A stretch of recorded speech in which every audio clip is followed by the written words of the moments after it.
5 years ago, our previous head teacher, Mr. Amesbury, was inspired to create the educational event Spirit Alive. In 2006, the first Spirit Alive took place. Since then, it has continued to take place every year. In previous years, I have heard older Year 6s speaking about Spirit Alive. Now I'm really glad to actually be taking part. However, I had better explain to you what Spirit Alive actually is. Over the past 5 years, Spirit Alive has taken off in Leeds with much enthusiasm from local schools and their students. Spirit Alive is a physical activity-based project where students are given the opportunity to plan and organise their own Olympic event. It incorporates all aspects of the curriculum, which means it easily fits into the normal school teaching pattern. From mathematics, where students can calculate scores, to art, where bright and encouraging banners and logos can be created for each team, Spirit Alive strives to include all pupils into a final sports day competition, whilst keeping in line with schools' teaching targets. When we first heard about the trial, the pilots, I know Amanda at Victoria, and she was telling me a little bit about it. And we did something similar, really. It was based around the Shine Awards. And then when I heard about Spirit Alive and I went to a presentation to the Rothwell head teachers, I thought, yeah, it looks like we could take this on board. Brought it to the rest of the staff. We had a staff meeting on it, and I was expecting them at one time to be, one more thing for schools to do, but they weren't like that at all. They were very, very enthusiastic, and suddenly they were sparking off each other. I said, right, put it to the children. And they did a brainstorming session with the children. That was absolutely fantastic. It just took off from that moment. Spirit Alive gives young people the opportunity to organise and plan their physical education, and having this responsibility has had a positive effect on the students, who are encouraged to work in large groups or small teams, and after a time and some training, will often lead their own lessons.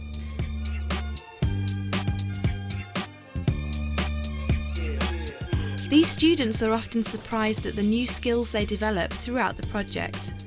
Most young people will gain more advanced communication and confidence abilities. Getting children into sport and physical activities is very important, and in the run-up to the 2012 Olympics, Spirit Alive has enthused the young people of Leeds and has given them a chance to be involved in their own Olympic events. I'm Rebecca Cawthorne. And I'm Dominic Judd. We're from S2R in Leeds. It's nice to meet you, Lord Coe. Nice to see you, and it's a great project. I've met many of your counterparts all over the country. Passion, potential and performance are the main themes of the North of England Educational Conference in Leeds. How can we harness the passion, potential and performance of the London 2012 Games as a lasting legacy for young people? Well, you know, in a way, the question you've just asked me was probably best demonstrated by what I've just seen in this room today, which are young people from local schools who have really made an effort to understand about not just the Olympic and Paralympic Games, but the history behind them, the values behind them, and demonstrate them in any number of creative ways. We've had the sports village, we've had the arts village, we've had the business village, and we've had a project that's basically looked across the Games, but not just in terms of the 16 days of sport, but what it means to local communities. And I think that really sums up, the conference themes, particularly the passion and the excitement and the desire to understand a bit more behind the Games themselves. You've seen examples today of how Leeds schools are using the Games to inspire young people. How can projects like Get Set and Spirit Alive create a lasting Games legacy for young people? When we were bidding, we wanted to make sure people understood that it wasn't just about delivering lots of sport for 16 days in 2012, that we had a 7-year building period, and that when we got to the Games, that the story didn't just finish then, it really continued on. And so getting all the schools that we have, I think over 20,000 schools are now signed up to our Get Set programme.